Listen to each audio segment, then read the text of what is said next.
What is up, everybody? Tactical Turtleneck here, and I am back, recharged after, well, 2 Thanksgiving meals and a lot of food and dealing with family, my wife's family, my sister-in-law. So, while all of us were taking a nice, well-needed, and well-deserved break with some delicious food, Joe Biden was writing up a presidential pardon for his son. Hunter? Oh. Yeah, that guy. His name's Hunter. He's a painter. Now remember, Biden said, I will not be pardoning my son. I won't do it. He says nobody's above the law when it came to Trump, when, mind you, most of Trump's stuff is getting thrown out. But at the same time, whatever. Rules for thee, not for me. Peasants. But he has decided to completely backtrack on everything that he has said and pardon his son anyway. Now, pretty much everybody saw this coming. I think that all of us saw this coming. I think that what the plan was going to be was if Kamala got in, she was going to pardon him. She was going to pardon Hunter. So then it's like, oh, your legacy's intact, right? But they can't do that now because Kamala doesn't have shit. They also lost the House. They lost the Senate. They lost everything. I'm channeling my inner soul. I stole it because I'm ginger. He's black? I digress. Joe Biden has decided to pardon his son, saying the following. Today, I signed a pardon for my son, Hunter. From the day I took office, I said I would not interfere with the Justice Department's decision-making, and I kept my word. Lie?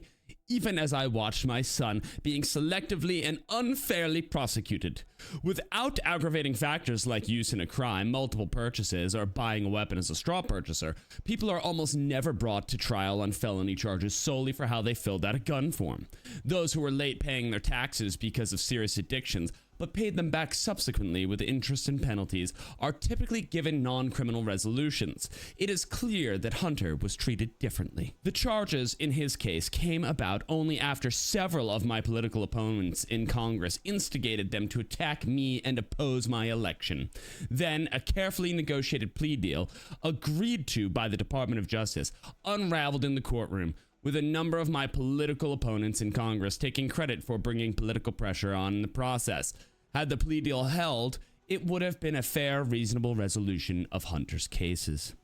No reasonable person who looks at the facts of Hunter's cases can reach any other conclusion than Hunter was singled out only because he is my son. And that is wrong. There has been an effort to break Hunter, who has been 5.5 years sober, even in the face of unrelenting attacks and selective prosecution. In trying to break Hunter, they've tried to break me, and there is no reason to believe it will stop there. Enough is enough. For my entire career, I have followed a simple principle. Just tell the American people the truth. Lie. They'll be fair-minded. Here's the truth. I believe in the justice system, but as I have wrestled with this, I also believe raw politics has infected this process, and it led to a miscarriage of justice. And once I made this decision this weekend, there was no sense in delaying it further.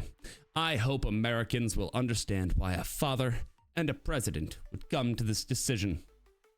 Now, I would like to point the following out. First off, Joe Biden saying that he's honest is one of the funniest things on the planet. Just like any other politician claiming to be honest is fucking hilarious. There's not a single one of them that is, and if there was, they would be studied. Incredible.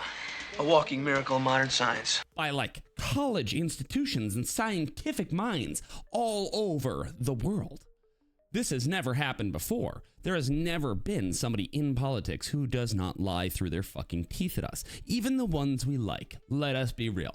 Joe Biden is unironically saying that his son was targeted for political prosecution by his opponents who are in Congress, while simultaneously going around and saying that that doesn't happen in America because we have a justice system pertaining to Donald Trump. Because it's always no, it's fine when we do it. We're never in the wrong. We're always honest. The other side, no, fuck those guys. Those guys over there, fuck them. Fuck him. I would also like to point out that this is not how presidential pardons were intended to be used. Now, I'm not saying that he doesn't actually have the legal authority to do this, because I'm quite sure he does. I'm pretty sure that the powers of a presidential pardon, that he does actually have these, but if he were to abuse them, it would be up to the House to impeach him. He is correct. The Founding Fathers actually debated the presidential pardon power a ton during the Constitutional Convention of 1787. They discussed a mix of concerns and support for the power to do so, highlighting the intent to create a tool for justice, mercy, reconciliation, but also they were quite aware that it could be abused. Alexander Hamilton believed that the power could restore tranquility in times of unrest, such as rebellions, and was essential for humanity and good policy. He felt that the decision to pardon required responsibility and accountability, best placed in the hands of one person, the president. Now, George Mason warned that the power could be abused if a president used it to pardon crimes in which were advised by himself or things that he was involved with. In this case, the Burisma scandal. He believed that impeachment was a check. He argued that if a presidential pardon, corrupt associates, impeachment would be a remedy to address such misconduct. Now, Madison had practical concerns. He recognized the importance of the power, especially in cases like rebellions where mass clemency would probably restore peace. But he also shared Mason's concerns about abuse. Impeachment as a safeguard, Madison also saw impeachment as a necessary check on the misuse of the pardon power.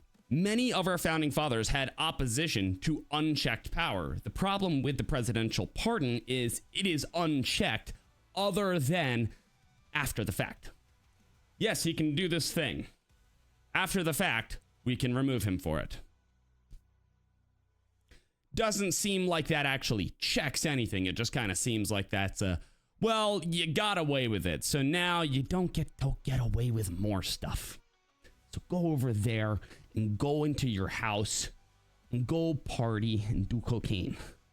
Let's party! Now, a lot of people might be asking, hey, Tac, how do you feel about this? And you know what? Let me tell you.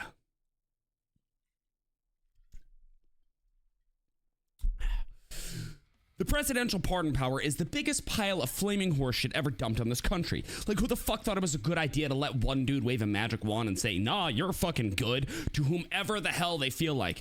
Oh, you committed fraud, fucked over millions of people? Well, you're my pal, so you donated my campaign, or maybe you've got fucking dirt on me. Pardon. What a fucking joke. You want to talk about corruption? Let's talk about how this shit is just a rich man's cheat code, and if you're broke and you fuck up, even a little bit in the system, grinds you into dust. But if you're rich and you've got connections, you've got the presidential fuck you plebs card and walk away scot-free.